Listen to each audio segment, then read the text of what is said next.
A Bíblia diz no livro de Malaquias, no capítulo 2, nos versículos de 1 a 17. E agora, sacerdotes, este mandamento é para vocês. É com grande alegria que chegamos no livro de Malaquias. É o último livro do Antigo Testamento, do Velho Testamento. Eu agradeço a todos que acompanharam ou a todos que estão acompanhando desde janeiro esta jornada pela Bíblia. Começamos no Gênesis e hoje chegamos em Malaquias. Encerrando o Velho Testamento. Quem é Malaquias? É um profeta. O significado do nome é mensageiro de Deus ou enviado de Deus. E sim, Malaquias foi enviado por Deus para profetizar mais ou menos 100 anos depois que o povo regressou para Jerusalém e Judá. Quando o povo regressou do exílio. Nós temos estudado 25 anos, 70 anos, alguns anos, né? Quando eles já tinham retornado. E agora, 100 anos. Malaquias vê Jerusalém reconstruída, vê o templo reconstruído, mas não vê a vida espiritual reconstruída. Nós podemos nos envolver com rituais, com eventos, com atividades, com programas, com práticas e disciplinas espirituais de uma determinada religião. Mas não nos envolvemos verdadeiramente e intimamente com o Deus Criador, com Jesus, o Senhor, com o Espírito que é santo e nos santifica. Nós podemos ficar do lado de fora do templo, lembra? Quando Deus quer que a gente entre e habite no Santo dos Santos, que a gente viva na presença santa de Deus, que a gente fale com Deus o tempo todo, que a gente ore, que a gente leia, medite, estude a Bíblia e viva de acordo com o que a Bíblia diz. Então é verdade, o templo tinha sido erguido, reerguido. Jerusalém tinha sido construída, reconstruída, mas a vida espiritual do povo e agora, especificamente dos sacerdotes, estava uma vergonha.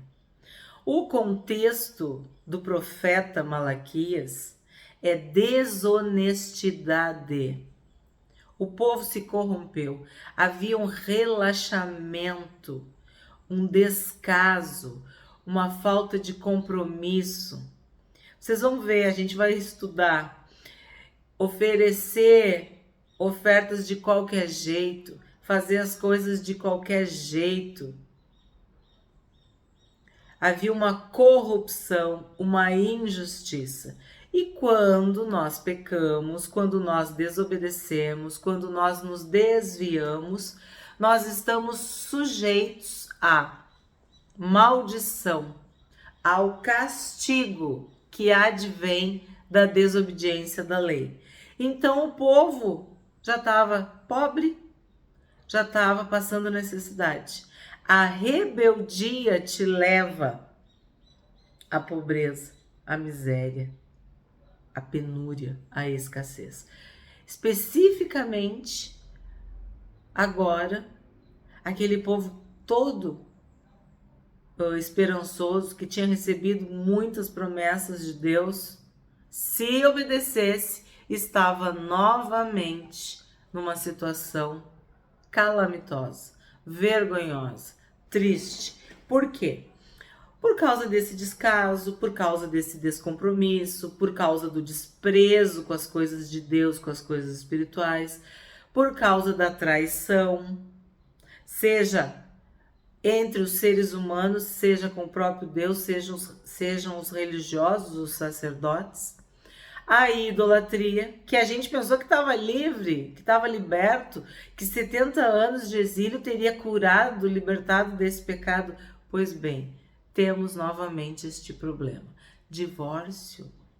Homens repudiando suas esposas, expulsando, mandando embora, virando as costas, abandonando e pegando mulheres estrangeiras, trocando a mulher da sua mocidade, que assim como ele era de Judá, era de Israel, era do povo de Deus, e se bandeando, se apaixonando, se encantando por mulheres estranhas, mulheres estrangeiras, mulheres de outras nações.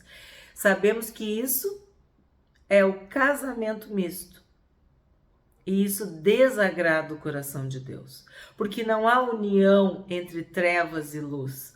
Se tu é do Espírito de Deus, se tu é um homem, uma mulher de Deus, e o Espírito Santo habita em ti, como que tu vai coabitar, viver sob o mesmo teto, com intimidade, com alguém que tem um outro espírito, em que espíritos malignos, demônios, habitam naquela pessoa? Aí tu vai dizer, não, mas aquela pessoa ela é honesta, ela é trabalhadora, mas ela tem o sangue de Jesus sobre a vida dela?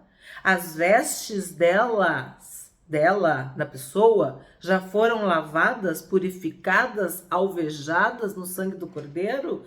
Ela tem seus pecados perdoados? Aí tu vai me dizer, não. Então, ela está à mercê de qualquer espírito, de qualquer demônio. E era exatamente isso que acontecia no tempo de Malaquias e acontece hoje. E não se enganem, não há sociedade, não há amizade, não há união, não há nenhum tipo de ligação, de sociedade, de comunhão entre luz e trevas. É o que a Bíblia nos diz. Então Deus estava muito ofendido com o casamento misto e com o divórcio, ou com o divórcio e o casamento misto, porque a raiz disso é a idolatria. Porque se tu ama a Deus, o que vai acontecer contigo? O teu casamento vai ser o cordão de 3 dobras.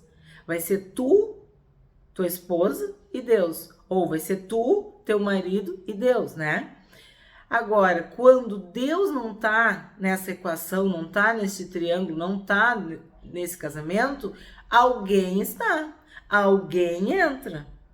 E foi o que aconteceu. E a gente vai ver no livro de Malaquias o quanto isso fere o coração de Deus, o quanto Deus se ofende com isso. E o quanto as trevas, o inimigo, o inferno se alegra quando ocorre uma traição, quando ocorre um divórcio, quando uma família é desmantelada, desmanchada. Então a história se repete. Desde Adão e Eva, a história se repete. A gente não sabe o que Adão estava fazendo, o que a Eva estava fazendo, ou o que eles não estavam fazendo, que a serpente entrou. E a gente sabe o final da história. Então, este é o contexto histórico de Malaquias. E é por isso que ele quer chamar a atenção dos sacerdotes. E agora, sacerdotes, este mandamento é para vocês. Se não ouvirem e não se importarem com a necessidade de honrar o meu nome, diz o Senhor dos Exércitos, enviarei sobre vocês a maldição e amaldiçoarei as suas bênçãos. Aliás, eu já amaldiçoei, porque vocês não se importaram com a honra devida ao meu nome. Então, olha a gravidade.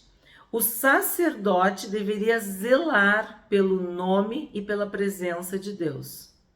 Ele tinha que ser o primeiro a se relacionar com Deus, a amar a Deus, a se humilhar na presença de Deus, a buscar a santidade, para que através da sua vida, do seu exemplo, ele possa contagiar, ensinar o povo.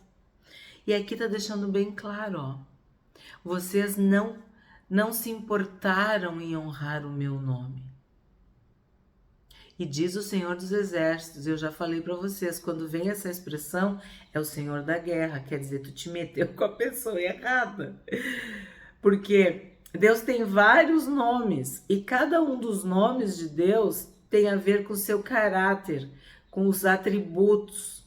Então, quando ele diz, quando ele se diz, né, se intitula o Senhor dos Exércitos, ele está dizendo que vai vir chumbo grosso, que é guerra, é confusão. Quer dizer, vocês me provocaram a ira, vocês me desonraram, vocês me desobedeceram. Então, qual é a consequência? Maldição.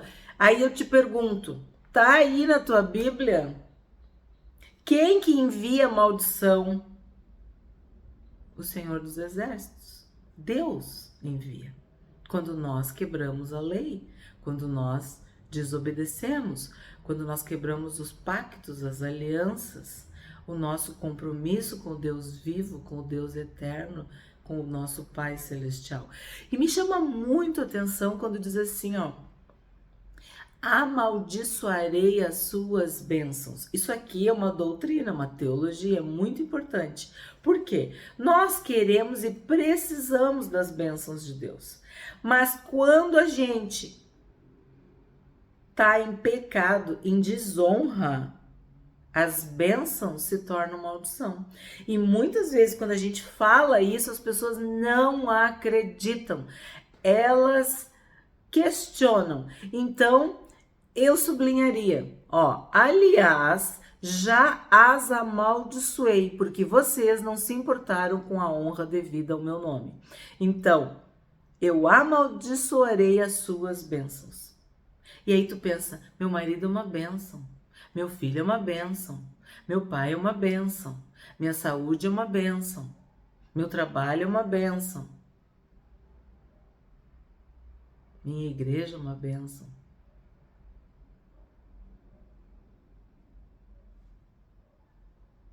Tu tem muitas bênçãos, nós temos muitas bênçãos, mas se nós desonrarmos o nome, a presença, a palavra de Deus, o Senhor amaldiçoará as nossas bênçãos.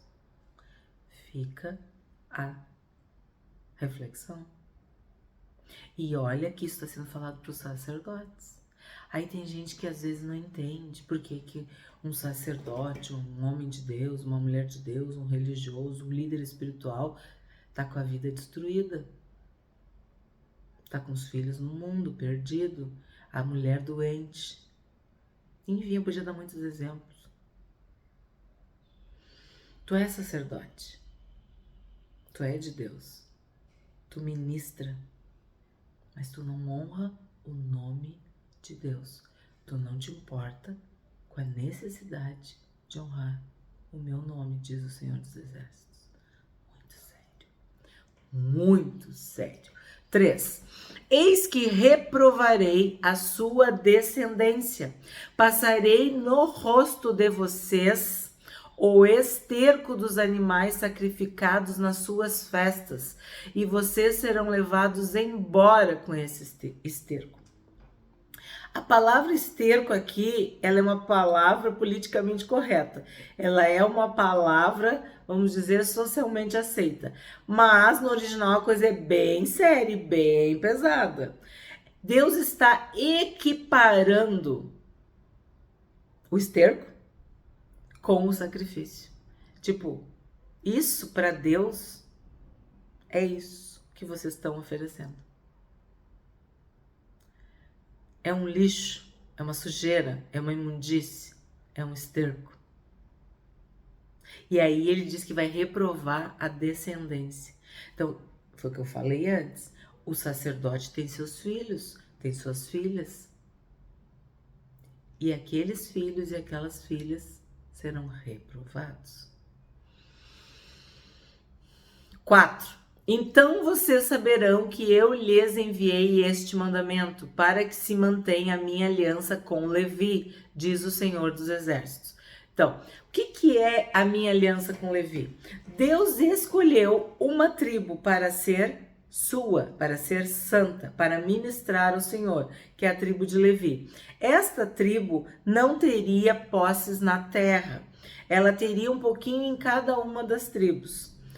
E da tribo de Levi descendem os sacerdotes, é a linhagem sacerdotal, a descendência sacerdotal.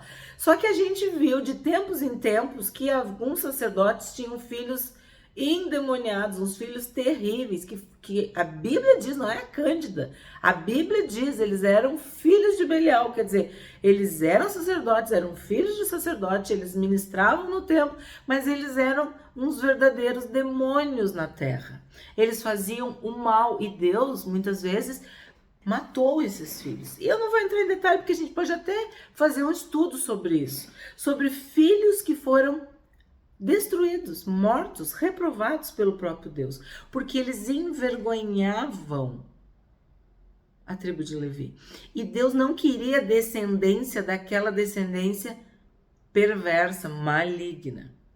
E aí, o que ele diz assim, ó, que para manter a minha aliança com Levi, quer dizer, para continuar, eu tenho que arrancar essa maçã podre do cesto, entende? Eu tenho que fazer esse mandamento de reprovar, de destruir, de matar esses filhos rebeldes, malignos, que a palavra usada é esterco. Tá explicado? 5. Minha aliança com ele foi de vida e paz, e foi isso que eu lhe dei, para que me temesse. E de fato ele me temeu e tremeu por causa do meu nome. Então, sim, a tribo de Levi e os descendentes de Levi são uma bênção, mas toda regra tem uma exceção. E olha que lindo! A minha aliança foi de vida e de paz. Quando Deus toma a iniciativa, e é sempre Deus que toma a iniciativa, de estabelecer uma aliança, um pacto conosco, Ele quer nos dar vida e paz. Os pensamentos de Deus são de bem e não de mal. Os planos que Deus tem para nós são bons. A vontade de Deus para nós é boa, agradável e perfeita. As bênçãos de Deus não causam desgosto, não acrescentam dores, não nos entristecem. Então isso tem que estar muito claro diante dos nossos olhos e gravado, fixado no nosso coração. Quando Deus estabelece um pacto, uma aliança conosco, é isso que Ele quer nos dar, nos oferecer, nos proporcionar. Vida e paz. Mas o que nós temos que fazer em contrapartida? Temer e tremer, quer dizer, valorizar, respeitar, amar a Deus. Agora eu sei. A verdadeira instrução esteve na sua boca, e nenhuma injustiça se achou em seus lábios. Ele andou comigo em paz e em retidão, e afastou muitos da iniquidade. Bom, esse texto se refere aos sacerdotes, se refere à tribo de Levi, mas se refere ao sumo sacerdote, ao sacerdote dos sacerdotes, ao Senhor Jesus. Nós estudamos em Isaías esse texto. O Cordeiro que tira o pecado do mundo, que intercede. Jesus reuniu nele, no seu sacrifício, todos esses atributos, tudo isso. A verdadeira instrução esteve na sua boca, quer dizer, ele só falava a verdade. Nenhuma injustiça se achou em seus lábios. Ele era justo, justíssimo. Ele andou em paz comigo, em retidão, e afastou muitos da iniquidade. 7. Porque os lábios do sacerdote devem guardar o conhecimento, e da sua boca todos devem buscar a instrução, porque ele é mensageiro do Senhor dos Exércitos. Então, tu observa a característica do texto profético. Como eu tenho dito para vocês, ele está falando para o povo ali no presente. Nós estamos lendo e sabemos que isso já se cumpriu no passado, mas há também um alvo, uma direção, um foco no futuro. Por quê? Porque todo sacerdote deve se espelhar em Cristo. Na santidade, na retidão, na pureza, na instrução verdadeira. Isso vale para os pastores, para os mestres, para os profetas, para os evangelistas, para os apóstolos, para homens e mulheres de Deus que aspiram o ministério, que desejam o episcopado, como Paulo explica. Aquela pessoa que tem um chamado, que tem um dom, que tem uma vocação, que quer servir a Deus, tem que se colocar de uma forma pura, verdadeira, humilde na presença de Deus. 8. Mas vocês se desviaram do caminho e por meio de sua instrução levaram muitos a tropeçar. Vocês violaram a aliança de Levi, diz o Senhor dos Exércitos. Então, o que acontece? Quando tu não cumpre o teu propósito, tu peca. Quando tu não usa aquilo que Deus te deu para agradar a Deus, sabe o que tu faz? Tu peca. E aí, olha o que acontece. Tu leva muitos a tropeçar. Tu vira uma pedra de tropeço. Tu vira uma pedra de escândalo. Tu faz mal para o corpo de Cristo. Tu faz mal para a igreja do Senhor Jesus. Por quê? Porque tu não está cumprindo o teu propósito. Tu não está cumprindo aquilo para o qual Deus te chamou. E aí, tu, ao invés de fazer bem, tu estás fazendo mal. 9. Por isso também eu os fiz desprezíveis e indignos diante de todo o povo, na medida em que vocês não guardaram os meus caminhos e se mostraram parciais na aplicação da lei. Então, fazem o que querem. E se tiver dinheiro, se tiver posição social, eles se tornam parciais na aplicação da lei. Quer dizer, a lei tem nome e sobrenome. Conforme a pessoa, vai ser aplicado. Conforme a pessoa, será negligenciado, ignorado. 10. Não temos nós todos o mesmo Pai? Não nos criou o mesmo Deus? Por que então seremos desleais uns para com os outros, profanando a aliança de nossos pais? Então, olha aqui que texto, são perguntas, né? Nós não somos filhos de Deus? Se nós somos filhos de Deus, o nosso Pai é o mesmo. Se nós somos criados por Deus, somos criaturas de Deus, a coroa da criação, nós temos o mesmo Deus. Então, se nós temos a mesma filiação e a mesma criação, por que nós nos engolimos, nos devoramos, nos distratamos, somos desleais uns para com os outros, profanando a aliança dos nossos pais? Por que tu vai roubar alguém que é teu irmão? Por que tu vai mentir para alguém que é teu irmão? Por que tu vai querer o mal pro teu irmão? E assim por diante. E isso nos leva a pensar. É a mesma coisa na igreja, a mesma coisa no corpo de Cristo.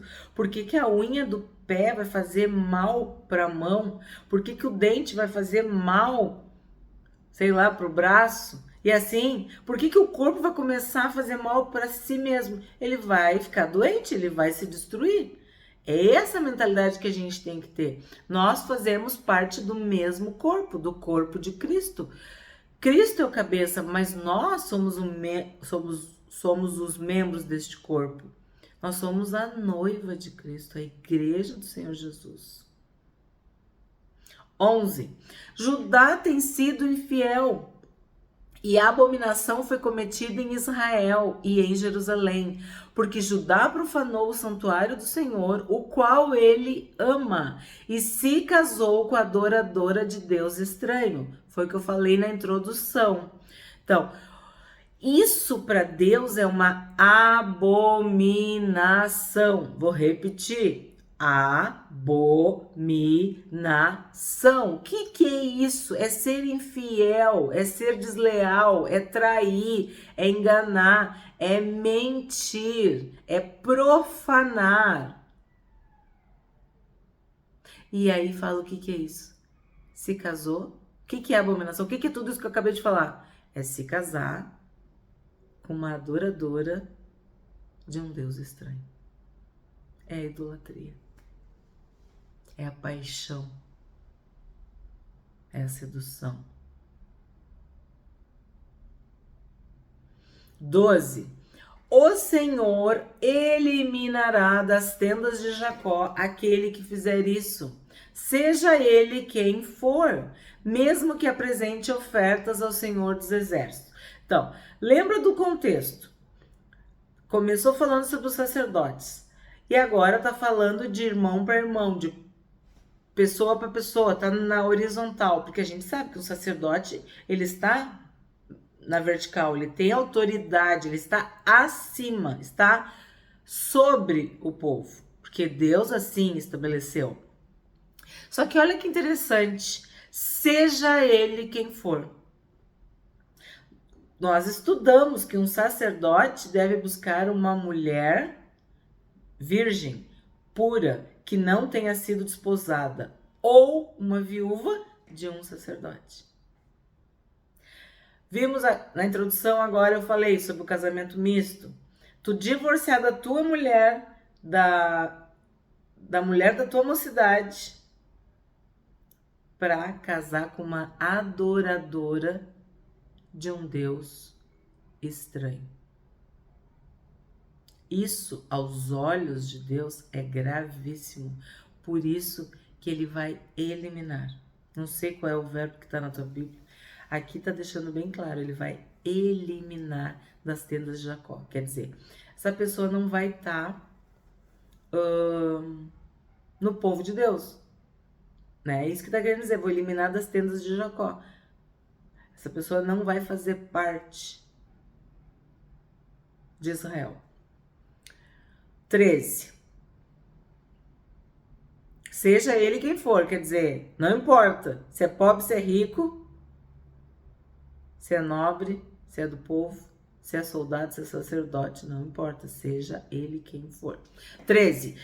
Há outra coisa que vocês fazem. Cobrem de lágrimas o altar do Senhor com choro e gemidos, porque ele já não olha para a oferta nem a aceita com prazer. Então, a gente também já estudou sobre essa coisa de chorar, prantear, jejuar, se rasgar, se jogar no chão, botar pano de saco e cinza, se humilhar, dobrar a cabeça como um junco, né? Fazer um escândalo, um espetáculo, uma performance para chamar a atenção de Deus. Mas o coração está longe. Falam com os lábios, mas o coração está distante. E aqui está deixando bem claro, ó. Deus nem olha mais para a oferta. Deus nem olha mais para o sacrifício. Deus não olha mais. Porque a pessoa está tão longe, está tão enredada nos seus pecados, que Deus abomina. 14. E vocês perguntam, por quê? Por que o Senhor foi testemunha? A pergunta, por quê? Aqui vem uma aula, o porquê separado com acento. E agora vem a resposta, o porquê junto sem acento.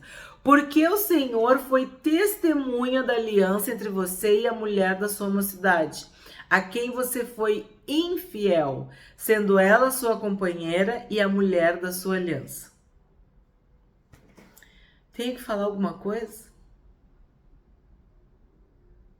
Deus não vai olhar para tua oferta, Deus não vai olhar para o teu sacrifício, Deus não vai olhar para o teu gemido, para tuas lágrimas, para o teu choro, para tua performance, para o teu escândalo, para tua humilhação, para nada disso. Por quê? Porque o Senhor, Ele foi testemunha da aliança. Quando tu casou, tu não estava diante de homens.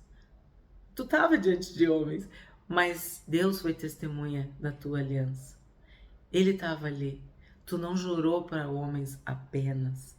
Tu não prometeu para o pai, para a mãe apenas, para os amigos, para os padrinhos, para os convidados, para as famílias, para a própria pessoa. Foi para Deus. É um cordão de 3 dobras.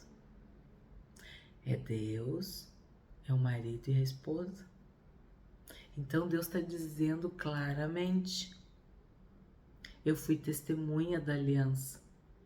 Eu estava ali, eu abençoei, eu uni. E aí sabe o que aconteceu? Tu foi infiel. E aí tu pensa que tu foi infiel à mulher, tu foi infiel a mim. Deus está dizendo que a infidelidade, a traição é contra ele, porque ele fazia parte desse cordão de 3 dobras. Ele é uma das dobras deste cordão.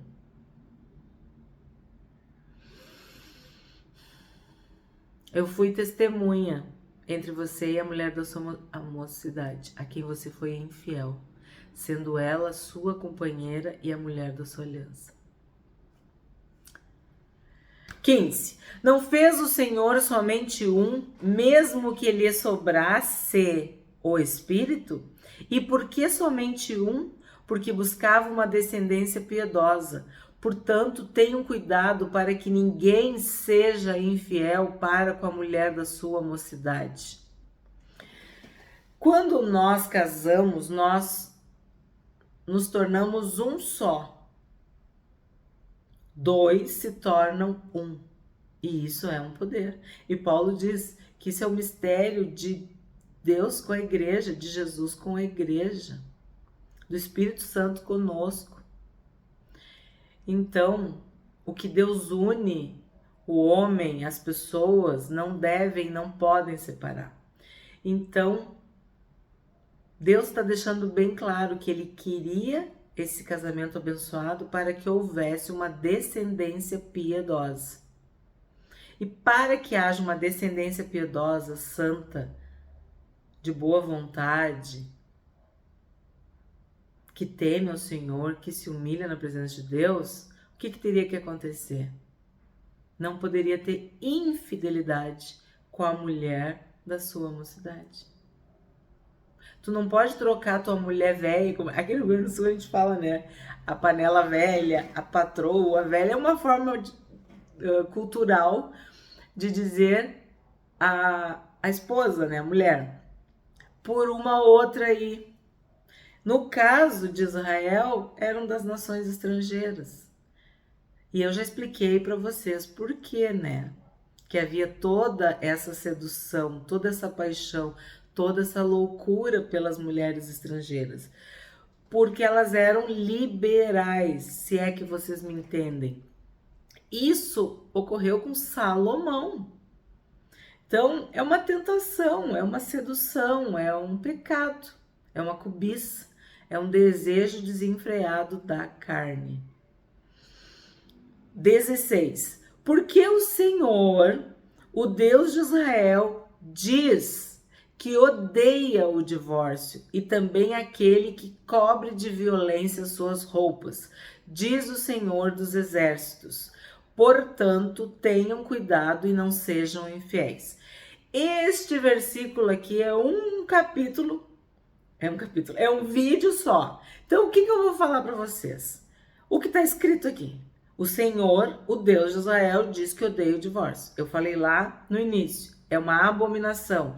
É algo que ofende, que entristece o coração de Deus. Por quê? Porque Deus está sendo traído. Porque Deus está sendo trocado. Porque Deus está sendo colocado de lado por um falso Deus. Tu entende?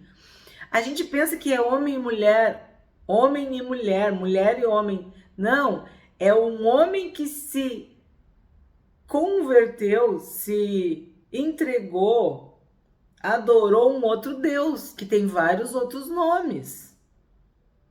Que eu não posso ficar falando, senão isso aqui vai muito longe. Mas se não é Deus vivo e verdadeiro que está ali, é um outro Deus. Ou Deus tem o primeiro lugar, ou Deus não tem lugar nenhum.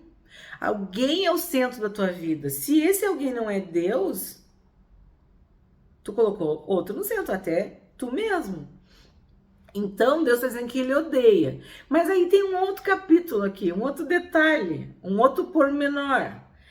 Ele também odeia quem cobre de violência suas roupas. Aí tu vai pensar assim, ó, aqui, que a gente sabe todas as questões, né? A violência. Deus também odeia a violência. Então tem homens e mulheres que não traem, que não são infiéis, que não são desleais, mas são violentos, agressivos, malignos. Então, tenham cuidado e não sejam infiéis. 17. Tu não imaginava que Malaquias era tão poderoso, tão profundo, tão rico, né? Pois então, o último livro do Antigo Testamento. Vocês estão cansando o Senhor com as suas palavras e ainda perguntam: em que nós o cansamos? Nisso de dizerem: aqueles que fazem o mal passam por bons aos olhos do Senhor, e é desses que ele se agrada. Ou, onde está o Deus da justiça? Então é um absurdo aqui, é um absurdo. Eu vejo pessoas pecadoras, infiéis, inconstantes, preguiçosas, relaxadas, falando mal dos outros. Sabe o roto falando do descozido? Sabe o sujo falando do mal lavado? É isso aqui. O povo, eu falei para vocês, era desonestidade, era corrupção, era relaxamento, era descaso, era injustiça, era descompromisso, era desprezo, era traição, era idolatria, era divórcio, era casamento misto, era tudo de ruim. E agora eles estão dizendo que Deus, olha só o que eles estão dizendo, que Deus se agrada desses quem? Dos que fazem o mal e passam por bem. A gente tem mania de querer culpar Deus, de achar que a gente é certo e Deus é errado. Isso é um horror. A nossa justiça diante de Deus é trapo de imundície. Então, quem somos nós para questionar Deus e a sua justiça? Às vezes a gente olha para a nossa vida ou para a vida da nossa família